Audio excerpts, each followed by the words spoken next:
entire Ellington police force. They'd already bonded with Chuck, as they called CJ, promised they had his back. I'd been pulled over so many times in the last few months for speeding, aka going 1 mile over the speed limit, that I'd started going 1 mile under the speed limit at all times.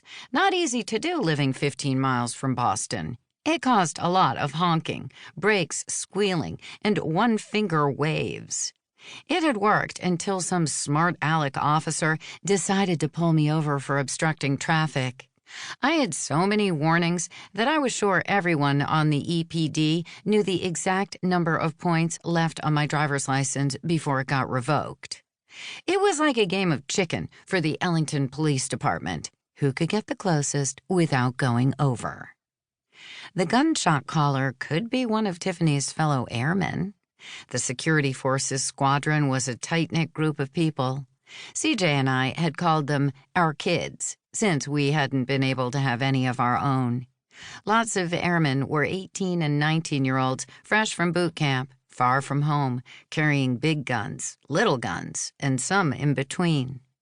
I'd taken cookies, thank you Stop and Shop, to the squadron, threw parties for them, and even dried some tears. When Mom and Dad divorced, they all sided with Dad. Who wouldn't? CJ had controlled their future, their assignments, and their promotions. They still sought him out for advice.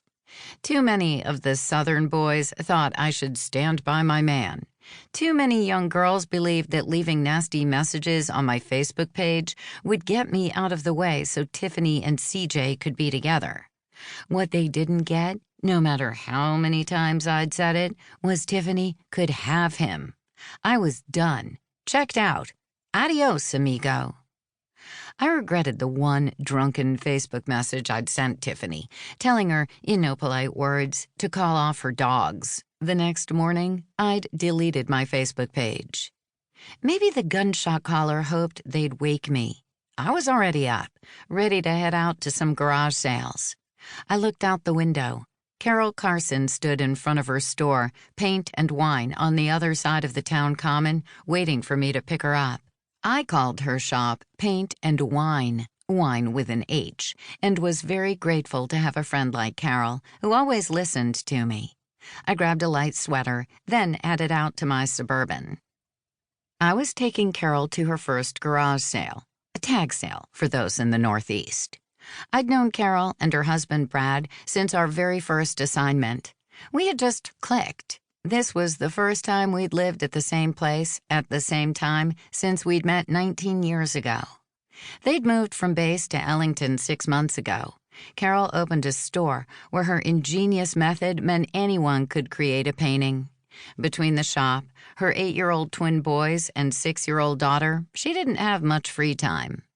After hearing me drone on about garage sales, she decided to give it a try. Or maybe she couldn't care less about the sale and knew I was lonely. I drove around the common. Carol hopped in. She looked like what Mattel would dream up if they decided to have a blonde artist Barbie. Fortunately, her personality wasn't plastic. We both wore jeans and T-shirts. Carol's high-heeled boots and a leather jacket made me feel underdressed in flats and a sweater. She handed me a steaming cup of coffee, along with an oversized cinnamon roll.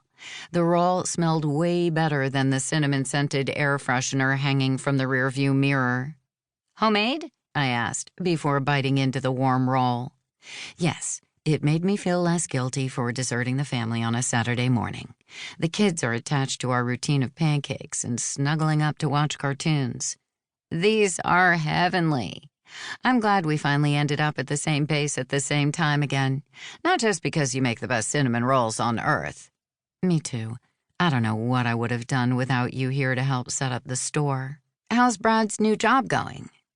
Brad served his 20 years. He'd retired from the Air Force about 6 months ago. Since he was only in his early 40s, like most military retirees, he started a second career. Brad now worked for the Edith Norse Rogers Memorial Veterans Hospital in Bedford. I ate the cinnamon roll as I drove. Carol filled me in on the latest shop news. Usually, I unloaded my news first. Even though the gunshot